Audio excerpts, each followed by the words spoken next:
உடனே ஒரு உழவை அவன் யார் வளர்க்குவான், அவனுக்கு சொர்க்கம் கிடைச்சது.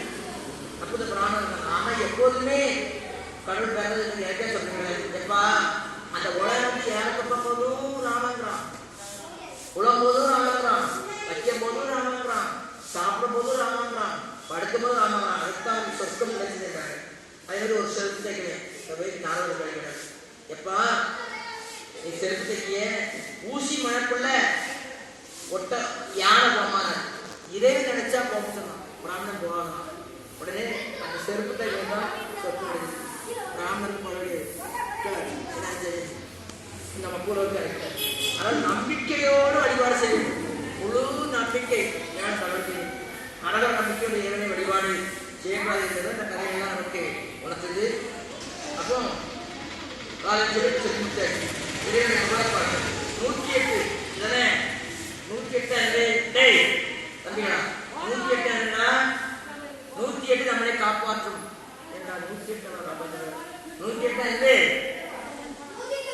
சரி 108 அது அல்ல 108 போச்சு 60 வருஷங்கள் 60 வருஷங்கள் திருத்தறிக்கு போனீங்கன்னா அது 60 படிகள் 60 வருஷங்கள் 27 நட்சத்திரங்கள் அஸ்வினி பரணி கார்த்திகை ரோகிணி மிருகசீரிஷம் திருவாதிரை உடற்புருஷம் ஆயுள்யம் மகம் பூரம் உத்திரம் அஸ்தம் சித்திரை சுவாதி உற்சாகம் அம்சம் கேட்டை மூலம் பூராடம் உத்திராடம் புரட்டாதி ரேவதி உத்தரட்டாதி. அப்போ 60 வருஷங்கள் 27 நட்சத்திரங்கள் 87 ஆச்சா. 12 ராசி மேஷம் ரிஷபம் மிதுனம் சிம்மம் கன்னி துலா விருச்சிகம் தனுசு மகரம் கும்பம். அப்போ 80 87 ஆச்சு. 60 வருஷம் 27 நட்சத்திரம் 60 87 12 9 நவக்கிரகங்கள் சூரியன் சந்திரன் செவ்வாய் ராகு புதன் கேது சுக்கிரன் என்ன 9 நவக்கிரகங்களையும். அப்போ 60 27 87 12 ராசி 87 12 என்னாச்சு 99 9 நவக்கிரகங்கள் சூரியன் சந்திரன் செவ்வாய் ராகு கேது வியாழன் சுக்கிரன் 9. அப்போ நம்ம மந்திரத்தோட போது 60 வருஷத்திற்கும் 27 நட்சத்திரத்திற்கும் 12 ராசிகளுக்கும் 9 நவக்கிரகங்கள் ஜெயிச்சிடும். அதுதான் 108 சொல்றோம். 108 போட்டு சொல்றோம் இல்லையா. இதைத்தான் 108 வச்சுக்காங்க. 108 போனா காப்பாற்றாங்க. அதுல இதைத்தான் கொண்டு வச்சுக்காங்க. புரியுதா? 108 மந்திரங்களை உச்சரிக்க வேண்டும் என்று சொல்லக்கூடியது.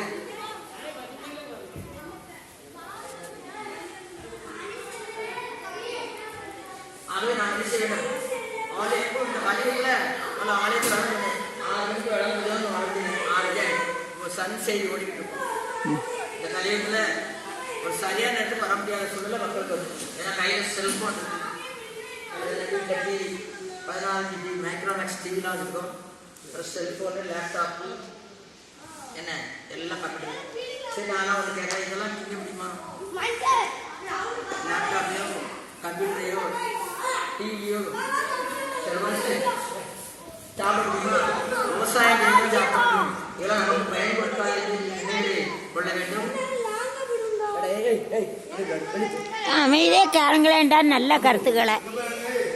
சரி ஒரு வார்த்தை நல்ல வார்த்தையை கேளுங்களேன். ஒன்றும் இல்லை ஒரு கருத்தாக சொல்லுதாங்கல்ல. ஆமாம் பார்த்து தேங்காய் பழம் வைக்கணும். அதில் வீட்டிலேருந்து வரப்போ நல்லா முடிச்சுட்டு நல்லா என்ன செய்ய வேண்டும், குங்குமம் வைக்க வேண்டும்.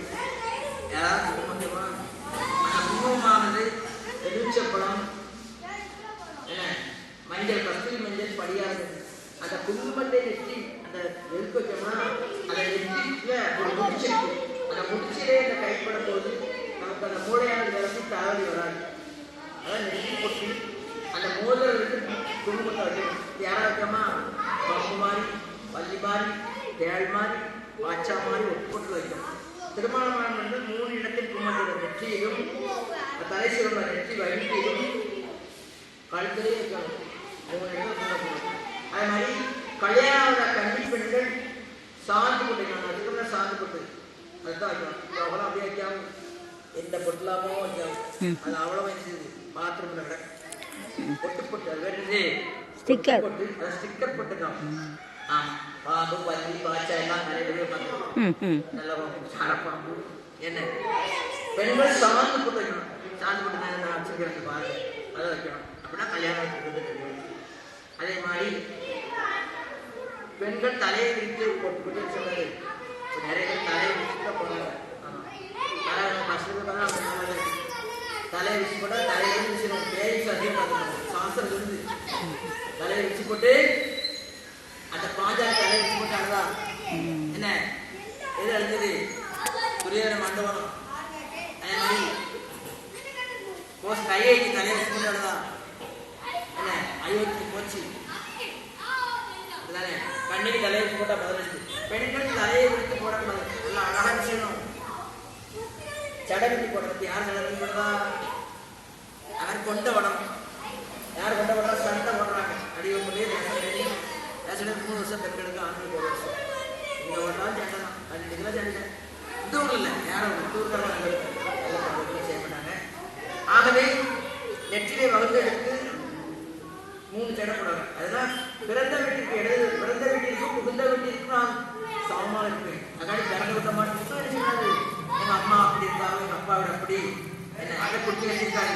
எங்க அப்பா அம்மா அப்படி கலெக்டரா இருந்தாரு என்னதான் சொல்லக்கூடாது.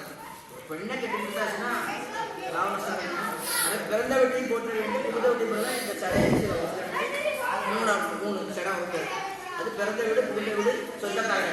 இப்போ வகுப்பு வேற நிற்க வேண்டிய சடை போடும். யார் சடை போடுதான்? அதே மாதிரி உடையையும் ஒழுக்க வேண்டும். உடையில ஒழுக்கம் பாத்தீங்கன்னா தாயார் மகாயம் போகணும். உடையை கண்டிப்பா ஒழுக்க வேண்டும்.